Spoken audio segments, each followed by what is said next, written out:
Ed Klein and Dick Morris reveal the truth about Hillary Clinton.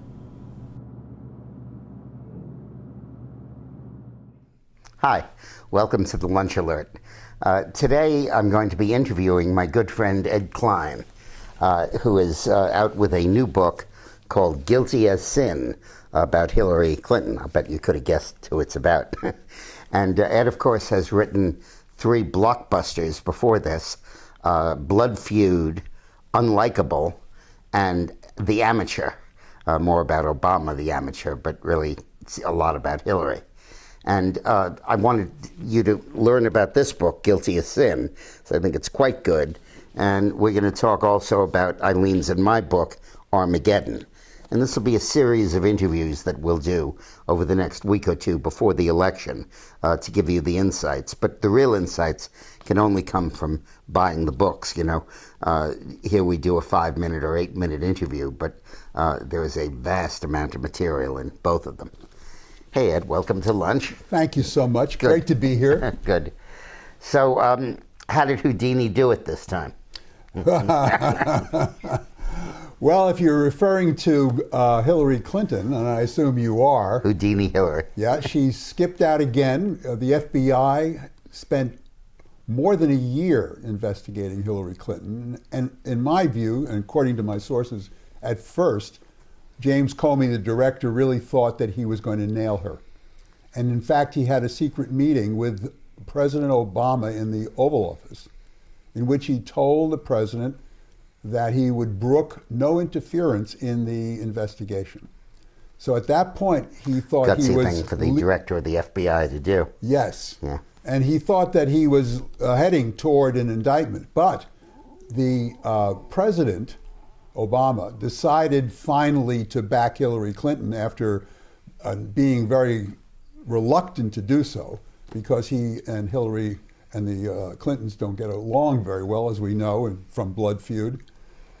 And when the president decided to throw all of his power behind Hillary Clinton, he alerted Loretta Lynch, the Attorney General of the Justice Department, that she was not to cooperate with the FBI. The president also alerted the intelligence community that it, meaning the NSA, the CIA, the DIA, and 17 different agencies in the intelligence community, not to cooperate fully with the FBI. And when that became clear... Do you think he explicitly said that, or do you think he let it be known? I think he let it be known, mostly through Valerie Jarrett, his number one advisor. Right. As a result, it became clear to Comey, the director of the FBI, that he was not going to get any cooperation. The Democrats in Congress were already referring to him as Captain Queeg from the Caine Mutiny, court-martial, a little crazy, obsessed.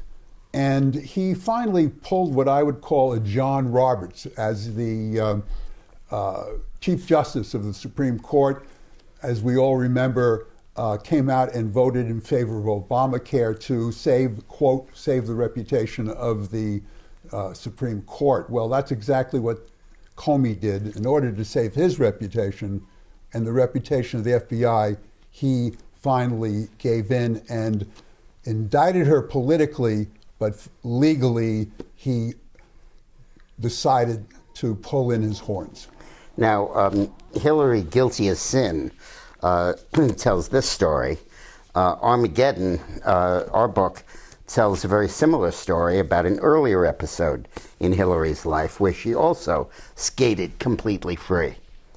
In the 1980s, Hillary was the lawyer for Jim McDougal, who was the head of the Madison Guaranty Savings and Loan Association. And earlier, McDougal had a habit of lending himself money, developing real estate, and then it goes bankrupt and the bank absorbed his losses. The federal regulators closed in on him and said, we're going to take the bank away from you unless you promise never to lend yourself money for a real estate deal. So he still wanted to make money in real estate. So he got a hold of Hillary, hired her as his lawyer, and she lined up Webb Hubbell, her law partner, whose father-in-law, Seth Ward, was named as the purchaser of the property. We call that a straw purchaser.